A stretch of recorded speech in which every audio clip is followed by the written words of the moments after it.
Bonjour à tous, avec l'aide de Dieu, on va étudier le traité Brachot d'Af Mem Amoud Aleph 40a.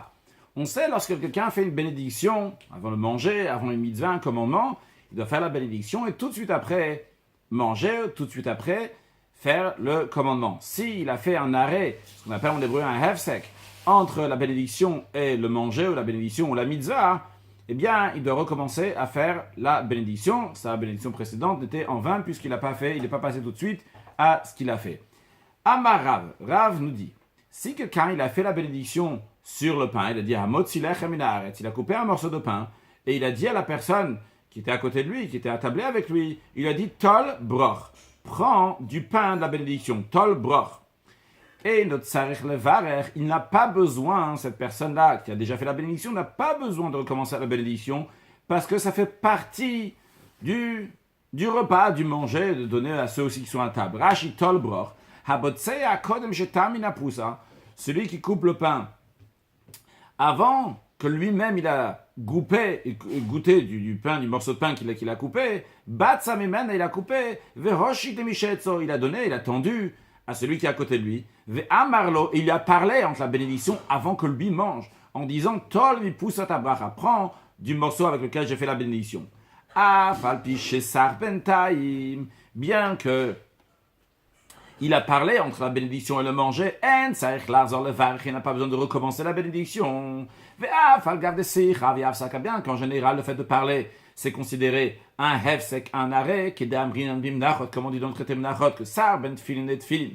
Si quelqu'un a parlé entre avoir mis les tfilin qui ont mis sur le bras et les tfilin de la tête, il doit tsarich levarer, il doit faire à nouveau la bénédiction qu'il a fait sur celle du bras, puisqu'il a fait un arrêt, et donc la bénédiction qu'il a fait sur le bras, maintenant on ne peut pas être aussi sur celui qui est sur la tête, donc c'est sur ça qu'il doit refaire. De même, lorsque quelqu'un doit recouvrir le sang, la Torah dit que lorsque il y a par exemple de la volaille, qu'on fait la shrita, on va battre rituellement, après le sang qui coule, on doit le recouvrir, kisuyadam, et il y a une bénédiction à faire. S'il a parlé entre la bénédiction et le kisuyadam, donc de recommencer, c'est un hef, c'est que de recommencer la bénédiction. Harsicha, en ce qui nous concerne ici, pour le pain, lorsqu'il a dit, après avoir dit un mot tzilech et minaret, sa bénédiction qu'on fait sur le pain, et il a dit tol bror, prendre du pain de la bénédiction, cette discussion, tzorer bracha, c'est parti du besoin de la bénédiction. Le marseka, c'est pas considéré un hefsek, un arrêt. Non, si il a dit have mela, have liftan, amène du sel, amène un accompagnement, quelque chose pour accompagner le pain. Donc ça c'est du liftan, un accompagnement. Tzarich levar. Dans ce cas-là, il doit recommencer la bénédiction. S'il a dit entre amotzilech et minaharetz et avoir mangé son morceau de pain, amener du sel, amener un accompagnement, il doit recommencer la bénédiction. Ça, c'est l'opinion de Rav. Rabbi Yochanan dit, afil ou eviu melach eviu liftan, même s'il a dit amener du sel, amener un accompagnement, namien tzarich levar. Aussi, il n'a pas besoin de faire la bénédiction. D'après Rabbi Yochanan, ça aussi, ça fait partie du besoin de la bénédiction. Rav Sheshet va encore plus loin. Afil ou gabil le Torah, même s'il a dit mélanger pour le bœuf. Namien levarech, il n'a pas besoin de faire la bénédiction. Alors qu'est-ce que ça veut dire maintenant, gabil le Torah, mélanger pour le bœuf? Qu'est-ce qu'il y a besoin de mélanger pour le bœuf? Voyons Rashi. Il y a déjà un Rashi d'avant qu'on n'a pas fait. Avi ou melach, c'est la même du sel. D'après Rabbi Yochanan, namien tzarich levarech, il n'a pas besoin de faire à nouveau la bénédiction. Ça aussi, c'est partie du besoin de la bénédiction. Pourquoi? Pour que le morceau, on a fait la bénédiction, on va être mangé avec goût. Après, on a l'opinion de Rav Sheshet, toujours dans Rashi. Gabi le Torres, il a dit Gabi le tamboursen b'maïm, il mélange le son dans de l'eau, le tzorech hashvarim, pour que les bœufs vont pouvoir manger. D'après Rav Sheshet, ça fait partie de la bénédiction. Pourquoi? Quel rapport avec la bénédiction? C'est les bœufs qui vont manger maintenant. Maradi, de Amarav Yuda Marav. Rav Yuda, il a enseigné au nom de Rav. Asur le Adam shiyochal kodem shitel machal bemto. Un homme n'a pas le droit de manger avant qu'il donne à manger à son animal. Donc c'est ça. Shenem, il dit, vinatati esef besadra. Je vais donner de l'herbe dans ton champ. Après, vehadar, à la suite de ça, veachalta vesavata. Tu vas manger, tu vas te rassasier. Donc on apprend que d'abord, Hachem il dit, tu vas donner à ton animal, et après toi, tu vas manger et te rassasier. Donc donner à manger au bœuf, ça fait partie aussi de pouvoir, que moi je vais pouvoir manger. Amar Rav bar Shmuel mishum Rabbi Chia, Rav bar Shmuel a dit non de Rabbi Chia, en abotzer Rachel livtso, achi avi ou melach liftan. celui qui est botsel, donc celui qui coupe le pain, il n'a pas le droit de prononcer la bracha, donc de couper le pain avant qu'on amène du sel ou d'un accompagnement. Il faut que pour que le pain soit avec goût, il faut d'abord qu'on amène du sel, un accompagnement. Après seulement, il peut faire la bénédiction et qu'on amène melach devant tous les gens donc, qui sont présents. Comme ça, quand ils vont recevoir leur morceau de pain, ils vont pouvoir le mettre avec du sel ou un accompagnement. Ça, c'est l'enseignement de Rav Abba Shmuel. Mara nous raconte que Rav Abba Shmuel, Ikra Beresh Galuta, un jour, Rav Abba Shmuel, il est arrivé chez Resh Galuta. Resh Galuta, donc littéralement, c'est la tête de l'exil. C'était des gens qui étaient la lignée du roi David et qui avaient une certaine domination sur les Juifs lorsqu'il était à Babylone. Donc c'est le Resh Galuta. Lorsqu'il Rav Abba Shmuel est arrivé là-bas, Afiko le Rivta. Littéralement, on lui a fait sortir du pain, donc on lui a donné du pain. Mais au Batsalahedia, tout de suite, il a fait la bénédiction immédiatement. Rashi, au Batsalahedia, il a coupé le pain tout de suite. Kelomar, c'est-à-dire Miya tout de suite. Il n'a pas entendu qu'on amène du sel et un accompagnement. Alors, Amoulé, les gens qui étaient avec lui, lui ont dit Hadar Mar Mishmate, est-ce que maître est revenu, ne tient plus de ce que lui, il a dit, qu'on n'a pas celui qui fait le botsé, celui qui va couper le pain, il doit attendre tous les gens qui sont autour de la table pour que tous vont recevoir du sel ou bien un accompagnement, quelque chose. Amar Leo, Rav Abba Shmuel leur a dit non, je n'ai pas revenu sur ce que j'ai dit, mais ici ce pain-là est différent. Let den, celui-là, il n'a pas besoin, tsar beshash, il n'a pas besoin d'attendre. Il n'a pas besoin d'attendre qu'on amène du sel ou un accompagnement. Pourquoi? Parce que ce pain-là, il est fait avec une fine fleur de farine, il est déjà bon en lui-même. Rashi, beshash, il couvre. Rashi traduit le mot beshash, veut dire d'attendre, que mot boshesh rirbo, que son char s'attarde. Rashi revient sur le sens de la Gemara, kelomar, c'est-à-dire ce que Rav Abba Shmuel a dit. Pat nekiyai, c'est un pain qui est propre, dans le sens de propre ici, dans le sens qu'il est donc la fine fleur de farine. N'a pas besoin d'accompagnement pour être mangé. C'est la raison pour laquelle que j'ai rompu le pain sans attendre du sel et ou un accompagnement. Continuons la Gemara avec encore un enseignement de Rav Abba Shmuel. Puisqu'on a parlé de lui, on amène encore un enseignement en son nom. Rav Abba Shmuel mishum Rabbi Chia. Rav Abba Shmuel a dit de Rabbi Chia meraglaim kalim et Rabbi Shiva, que les urines ne sortent entièrement de la personne, d'un homme, uniquement lorsqu'il est assis. Pourquoi? Rashi, les urines sortent entièrement du corps. El abishiva, uniquement lorsque quelqu'un il est assis. Un homme est assis. Pourquoi? Les fiches le pisouk, parce que lorsque le jet d'urine va bientôt se finir, la personne s'inquiète. Chez le yipluni de peur qu'il y a des gouttelettes qui vont tomber sur ses pieds. Donc avant même qu'il a fini tous ses urines, tu vois, la personne urine, donc ça va être avec un jet au début, mais à la fin, il n'y a plus le jet. Donc, vu qu'il n'y a plus le jet vers la fin, eh bien, ça va tomber directement sur ses pieds. Donc, comme il ne veut pas que ça va tomber sur ses pieds, c'est mauvais. On avait déjà parlé de ça dans un cours précédent. C'est mauvais de peur ce que les gens ils vont dire sur lui, etc. Donc, on m'a dit que c'est la raison pour laquelle qu'il arrête avant d'avoir tout fini. Donc, pour bien finir ses urines, il faut s'asseoir. Il y a d'autres solutions. Amarav Kana. Il a dit, si c'est une terre meuble, c'est une terre qui est tendre, qui n'est pas dure, eh bien, même s'il est debout, on peut aussi finir les urines. Tout simplement, les canettes tzotzot, il n'y a pas de gouttelettes, vu que la terre est meuble, donc quand la personne urine, ça rentre dans la terre, même les dernières gouttes, qui ne sont pas loin de lui, parce qu'il y a un jet, même les dernières gouttes, donc qui coulent directement vers ses pieds, vont se rentrer dans la terre, ne vont pas éclabousser là-bas. Maintenant, s'il n'y a pas de terre meuble tendre, il y a comme Gavoa qui se tient dans un endroit qui est haut, comme Midron, et qui va uriner dans un endroit qui est une surface inclinée, comme ça, donc il y aura pas ça ne va pas tomber sur ses pieds. Donc ça, on l'a ramené ici, vu que c'est aussi un enseignement de Rav Abba Shmuel qui nous a dit avant l'enseignement, dans le contexte de ce qu'on était dans le pain. Continue encore un enseignement. Rav Abba Shmuel, Mishmei de Rabbi Chia. Rav Abba Shmuel a dit le nom de Rabbi Chia. Après,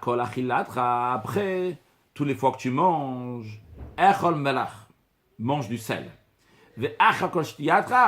Après toute boisson que tu bois, shtemaim, bois de l'eau. Et dans ces cas-là, ce que tu as mangé, ce que tu as bu, ne va pas t'endommager, ne va pas te faire du mal. Tanya Nami Achen aussi enseigné comme ça dans une braïta.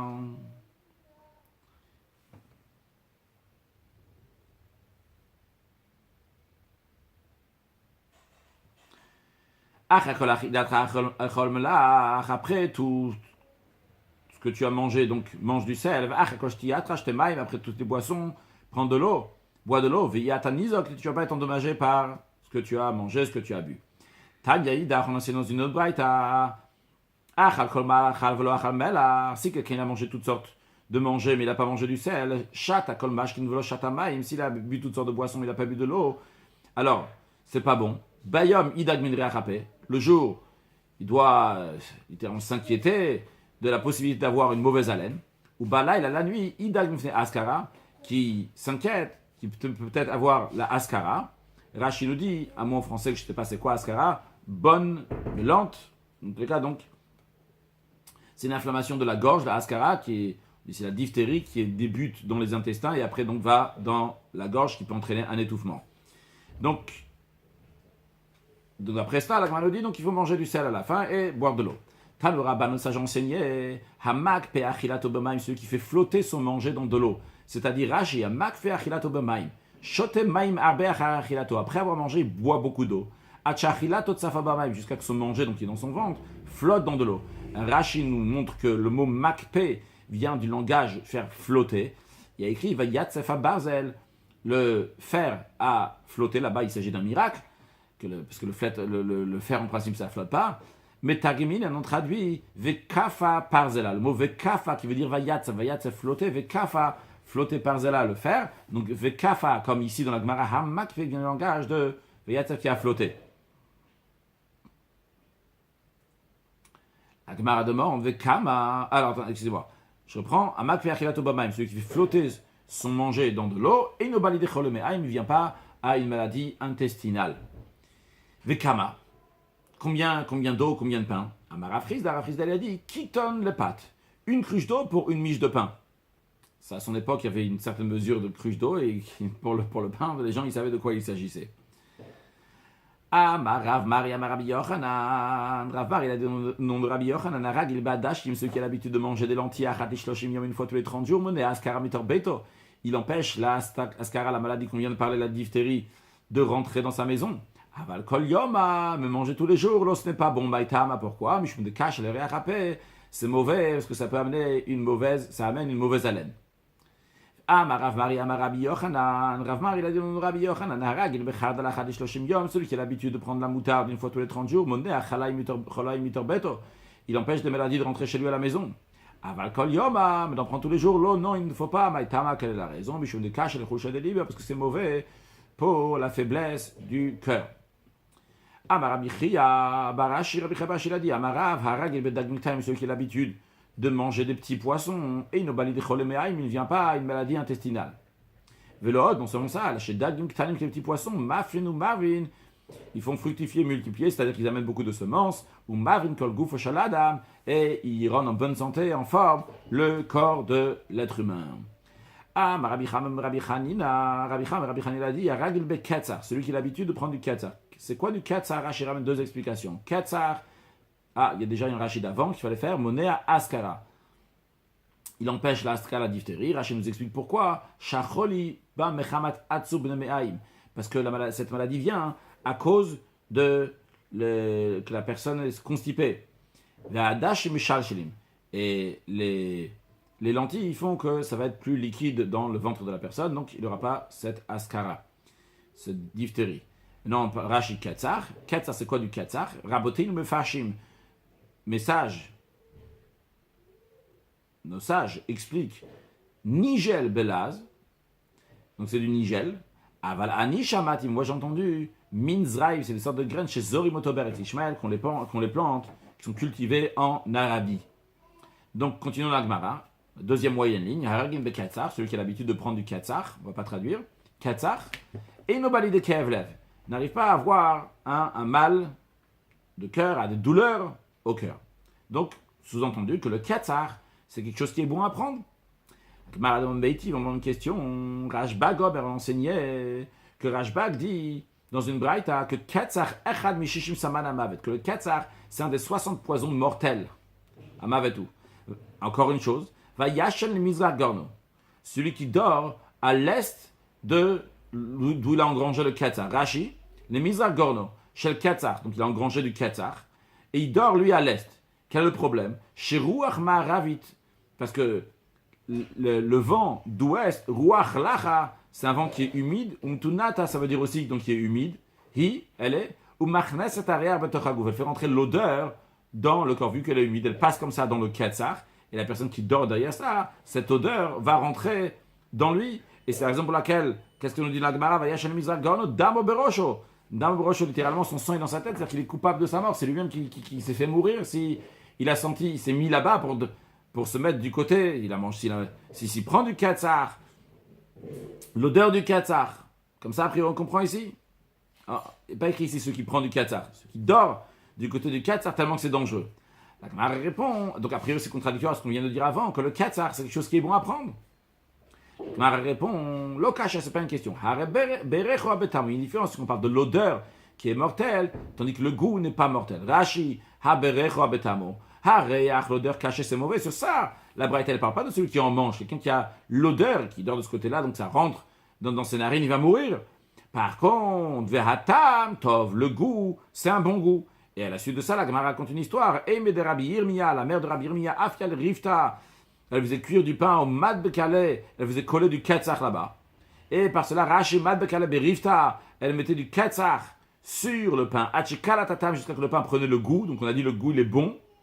Et après, on peut faire directement dans Rashi, mais Kalfale, elle enlevait le Ketzach, Bishela Reach, à cause de l'odeur, pour pas qu'il y ait l'odeur du Ketzar, s'il est là lui-même, il y aura une odeur. Donc elle l'enlevait après le Ketzar, comme ça Rabbi Yirmiya va profiter uniquement de la bonne partie du Ketzar, du goût, et non pas de l'odeur.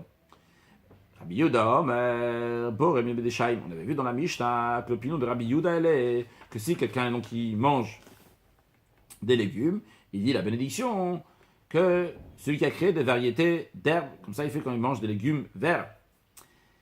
Ah, Rabbi Zer, il a dit, il y en a qui disent l'enseignement de Rabbi China bar Papa, et il n'a l'alacha que Rabbi Yehuda. Que la halacha n'est pas comme Rabbi Yehuda. Donc la halacha n'est pas comme Rabbi Yehuda. On ne dit pas boremide de shaim, on dit borepia adama sur tous les légumes, tout ce qui sort de la terre. Ah, Rabbi Zer, Rabbi China bar Papa, Rabbi Zer a dit, il y en a qui disent Rabbi China bar Papa qui a dit, Maï tama de Rabbi Yehuda, quelle est la raison de Rabbi Yehuda? Ah, Makra, le verset dit, Baruch Hashem, yom yom. Béni soit Dieu, jour, jour. Chaque jour. Est-ce que le jour, on le bénit, pas la nuit? Et l'homme alacha. Bon, c'est pour te dire, kol yom veyom, chaque jour, il a sa particularité. Ten lo men bichota, donne-lui la particularité de sa bénédiction qu'il a ce jour-là. Donc, vu que chaque jour, il a sa particularité, voyons Rashi, kol yom veyom, be Shabbat, mais une Shabbat, tu donnes quelque chose qui est avec Shabbat dans la bénédiction. Be Yom Tov, mais Yom Tov, le jour de Yom Tov, quelque chose qui ressemble à Yom Tov. Donc chaque jour, il faut donner quelque chose qui ressemble à ses bénédictions. Hanami, ici, Kol Minuimin, Tenomen Bichota, chaque espèce, donne-lui en fonction de ses bénédictions. Donc tu vas faire une bénédiction spéciale pour les légumes verts, Boremine Deshaim, ça c'est l'opinion de Rabbi Yehuda, donc celui qui a fait des sortes d'herbes, chaque chose bien précise. Donc ça c'est l'opinion de Rabbi Yehuda, mais comme on a dit, les Rabbanan ne sont pas d'accord, et la halakha donc n'est pas comme Rabbi Yehuda. Ah, ma Rabbi Zer, Rabbi Temer, Rabbi China bar Papa, Rabbi Zer enseigné, il y en a qui c'est Rabbi China bar Papa, qui a dit, Boré, viens voir, Shelok midat akadosh baruch, midat basar vadam, que le comportement de Dieu n'est pas comme celui d'un être humain. Midat basar vadam, le comportement d'un être humain, kliré kan, si c'est un réceptacle qui est vide, machazik, il peut contenir des choses à l'intérieur, il peut conserver des choses, tu peux lui en mettre des choses à l'intérieur s'il est vide. Malais, par contre, si l'ustensile est rempli, et no marzik, il veut pas conserver des choses, il est déjà rempli. Ah, voilà, kadosh baruch, enoken. Mais chez Dieu, c'est pas comme ça. Malé, marzik, s'il est rempli, il peut conserver des choses. Rekan et marzik, s'il est vide, il ne peut pas conserver des choses. Où est-ce que nous voyons cela? Chez Nemar, il est dit, Vayomer im shamoa tishma. Il y a écrit, Dieu, Moshe Rabbeinu par le peuple juif, il dit, im shamoa tishma. Si écouter, tu vas écouter. C'est un double langage. Pourquoi il y a besoin de dire deux fois shamoa tishma? Il dit, im shamoa. Im Tishma. Pourquoi Shamoa Tishma? Répétition. Alors, Im Shamoa Tishma, l'explication est si Shamoa, si tu as écouté, quand tu avais l'occasion d'étudier la Torah, tu as écouté, tu as étudié la Torah. Dans ces cas-là, Tishma, tu as écouté encore. Pourtant, tu as déjà écouté maintenant. Et tu es rempli, comme Rashi nous dit, on aurait dû faire ce Rashi là avant, Klimale, ça veut dire Adam Chacham, quelqu'un qui est intelligent dans le sens d'intelligence, dans le sens qui a étudié la Torah. S'il a étudié, Rashim Shamoa Pamachat. Si tu as étudié, tu as écouté une fois, sauf Rasheti te Ozen Pamachet, tu vas tendre l'oreille, finalement tu vas tendre l'oreille encore une autre fois, et tu vas prendre encore. Donc, si Shamoa, si tu t'es déjà rempli de Torah, Tishma, tu vas encore entendre plus. Veim Lav. Et sinon, quand tu avais l'occasion d'entendre la première fois, tu n'as pas écouté. L'autre Tishma, après, tu n'as pas écouté. Tu étais vide, tu as voulu rester vide, mais tu vas rester vide. Davarachem, notre explication. Im Shamoa beyashan, Tishma bechadash. Rashi, Im Tishma beyashan, Sheshanita veshilashta, ma sheshamata eshtaket. Tu as Shinita, le langage de Shenin, deuxième fois. Shilashta, le langage de Shlishit, troisième fois. Tu as révisé ce que tu as entendu l'année précédente. Eh bien, donc c'est le Yashan, l'ancien, eh bien tu vas entendre du nouveau. Donc bien que tu t'es rempli avec l'ancien, eh bien tu vas te rajouter encore. Après la Gemara ramène un autre verset, ça contrairement à ce précédent qui est dans le livre de Shemot, ici dans le livre de Dvarim, il y a écrit Ve'im lifne levacha velo tishma, ça c'est le verset, si ton cœur va se détourner, tu vas pas entendre. Ici on le traduit ici, Ve'im lifne levacha, donc si ton cœur va se détourner, ça tu vas pas réviser. Donc, à la suite de ce qu'on vient de dire maintenant qu'il faut réviser, si tu n'as pas révisé ce que tu as appris, mais tu orientes ton attention vers des bêtises, eh bien, chouv le tishma. À la suite de ça, tu n'écouteras pas. Matznitin, nouvelle Mishnah. Birech al perota, birech al perota yensi, il a fait la bénédiction sur les fruits de l'arbre. Les fruits de l'arbre, on sait il faut faire boré priaet, celui qui a créé les fruits qui sont sur l'arbre.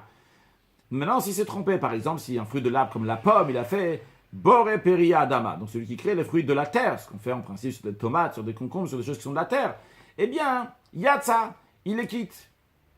Par contre, Valperota Aret, si sur les fruits de la terre, comme un concombre par exemple, il a dit Boré Priaet, celui qui a créé le fruit de l'arbre, lo Yatsa, il n'est pas quitte. Et la Mishnah conclut, Val Kulam, sur tous les aliments, Im Amar Sheakol Nyabidvaros, il a dit Sheakol Nyabidvaros, que tout a été créé par la parole de Dieu. Yatsa, c'est une bénédiction générale qui la quitte.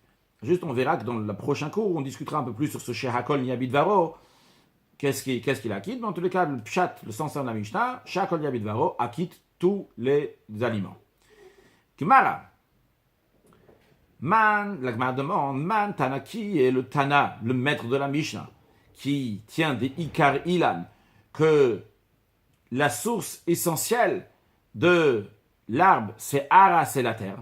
Et donc, c'est pour cela que si tu as fait Boré Peri à Adama, la bénédiction qu'on fait sur quelque chose qui sort de la terre, alors que c'est un arbre, quand même t'es quitte. Bien que tu n'as pas dit pour la pomme Boré Peri, tu as dit seulement Boré Peri Adama, mais lui, il tient que l'essentiel de l'arbre, c'est la terre. Donc, Boré Peri Adama va la quitter aussi. Donc, je répète la question sur le texte. Mantana de Ikar Ilan Arai, qui est le Tana qui pense que l'essentiel de l'arbre, sa source essentielle, c'est la terre. Amar Rav Nachman bar Yitzchak, Rav Nachman bar Yitzchak répond à la question, il dit c'est Rabbi Yehuda, c'est l'enseignement de Rabbi Yehuda. Où est-ce qu'on retrouve cette opinion de Rabbi Yehuda? Ditzna, on a enseigné. Avant de dire ce qu'on a dit d'enseigner dans la Mishnah, on sait qu'il faut amener des bikurim. Les bikurim, c'est les prémices qu'on amène au Kohen, au Bet Hamikdash. Ces prémices, on les amène des 7 fruits que la terre d'Israël a été qualifiée, sur le blé, l'orge, et les 5 fruits de la terre d'Israël, le raisin, l'olive, la grenade, la date et la figue.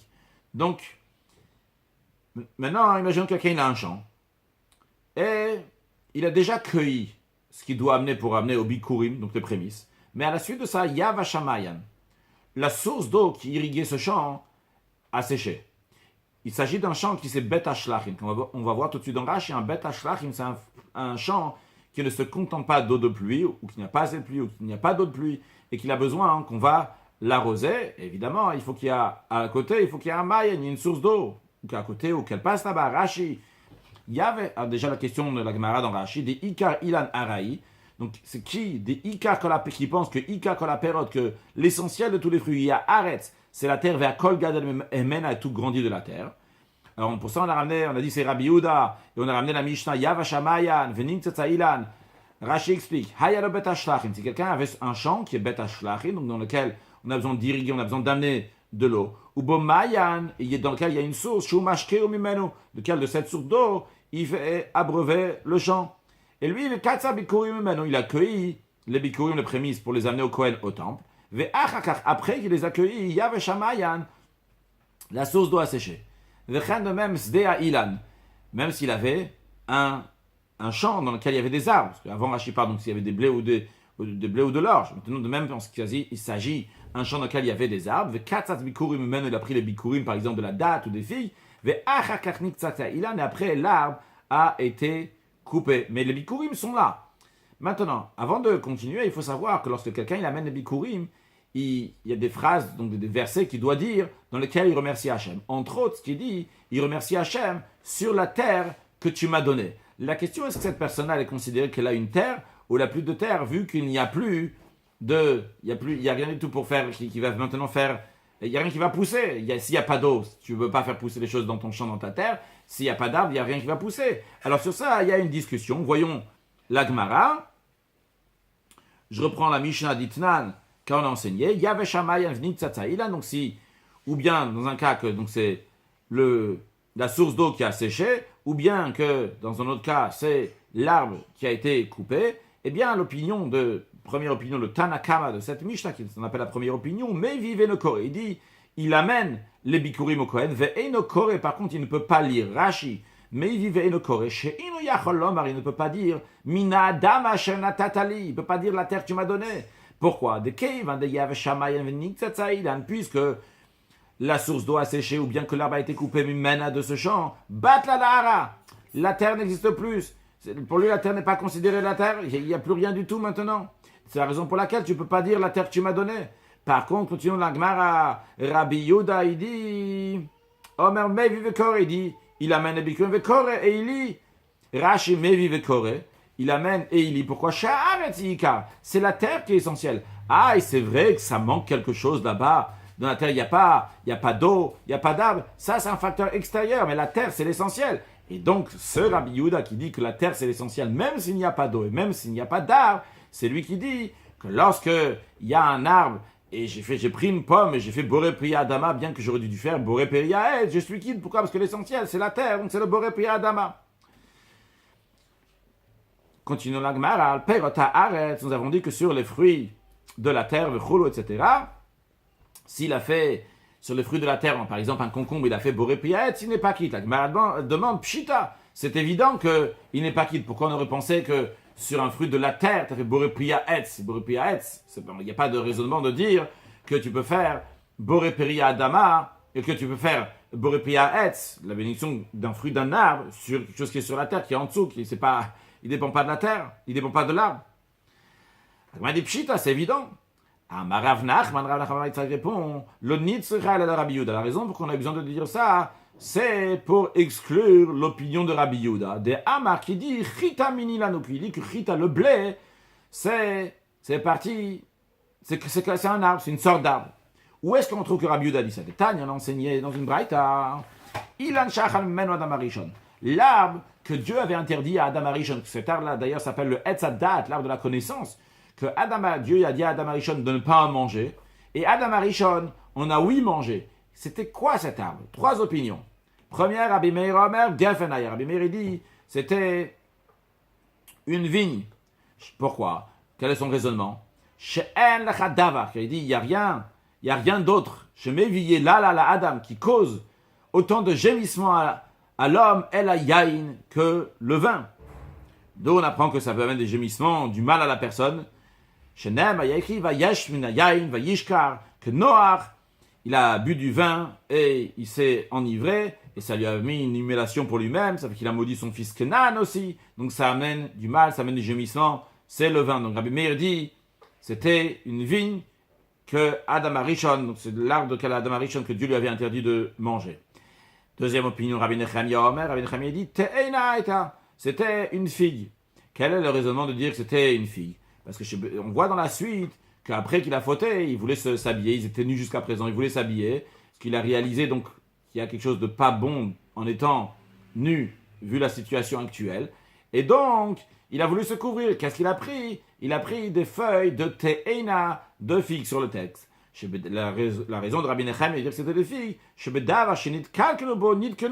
qu'avec la chose qu'ils sont dégradés, avec ça, ils sont arrangés. Ils sont dégradés avec le figuier. Ils sont arrangés avec le figuier. Shenem a écrit, ils ont cousu des feuilles de figuier pour se couvrir.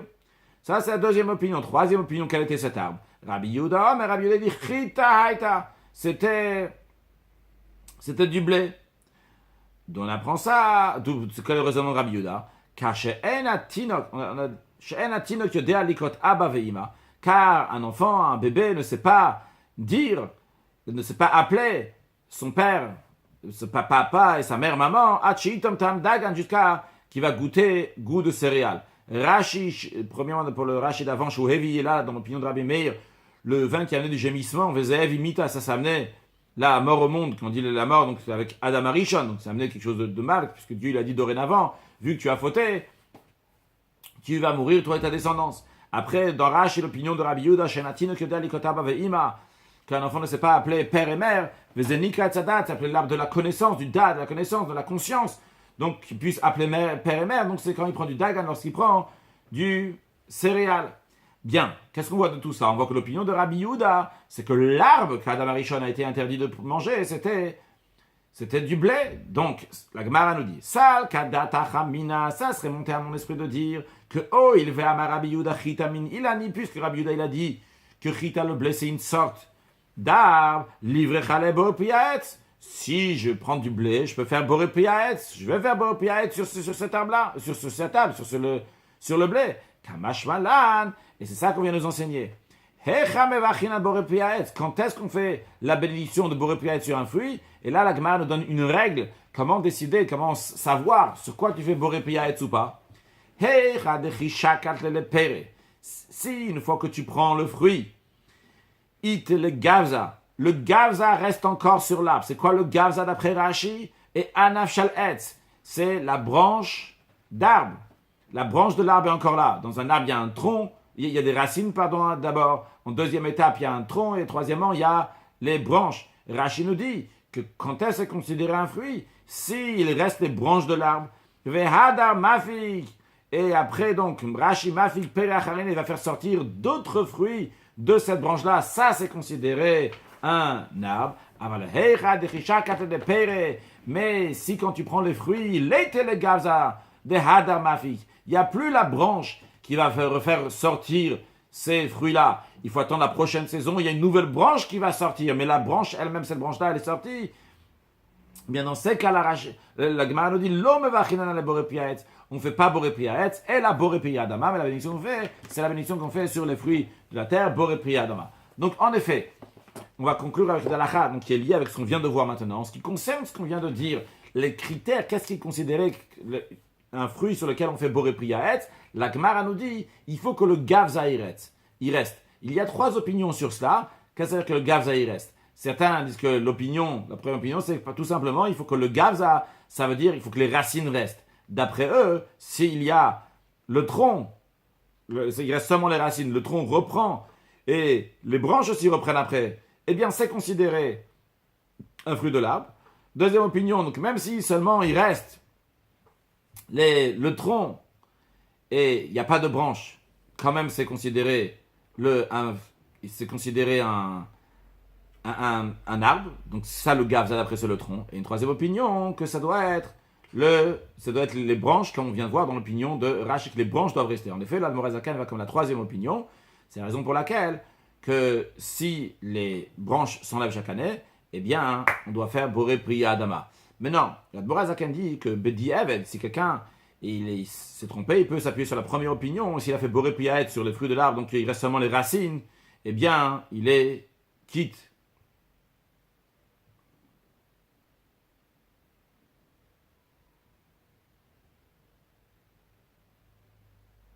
J'ai un doute sur les trois opinions. Dans le cas, c'est sûr qu'il y a les deux opinions, seulement la racine et seulement la branche. Ok, ça c'est sûr. Deuxième opinion, je ne peux pas vous dire sûr. Donc, en ce qui concerne la halakha, en tous les cas, ça c'est sûr. En ce qui concerne la halakha, il y a deux opinions sur le gavza. Une, c'est le gavza, donc c'est les racines eux-mêmes. Et une autre, donc, c'est les branches. Maintenant, en ce qui concerne donc, la halakha, on a dit, il faut que ça reste.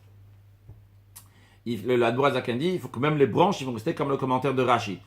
S'il s'est trompé, eh bien, quand même, il peut s'appuyer sur l'autre opinion. Si quelqu'un, par exemple, il a pris, on va prendre l'exemple donc d'une banane, un ananas, quelqu'un il s'est trompé, il a fait boré priaetz, eh bien, il va quand même s'appuyer sur les opinions qui disent que vu que la racine était encore là pendant l'hiver, eh bien, il est quitte, il n'a pas besoin de recommencer la bracha. Ceci dit, c'est ramené, c'est basé sur le Mishnah Brura, que il vaut mieux, si quelqu'un s'est trompé par exemple sur l'ananas, sur une banane, il a fait boré priaet, il peut manger tout de suite, mais il vaut mieux qu'après, pas continuer à en manger, qu'il prenne un autre fruit qui est vraiment boré priaet adama, qu'il mange une quantité, qu'il mange de ce fruit, de l'autre fruit boré priaet adama, et qu'après il continue à manger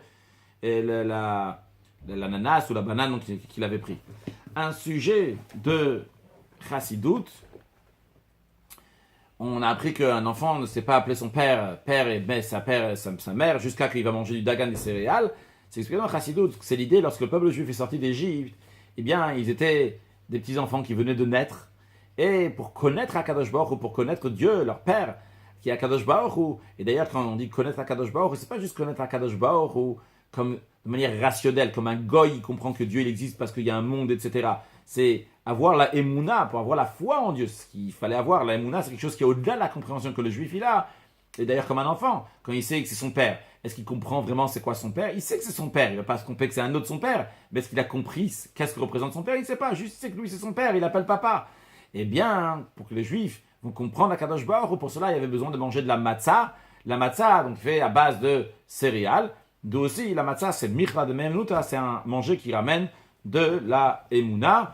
Donc, renforçons notre émouna, toute la émouna dans la venue de Mashiach, now, et on accueillera Mashiach très prochainement. Excellente journée.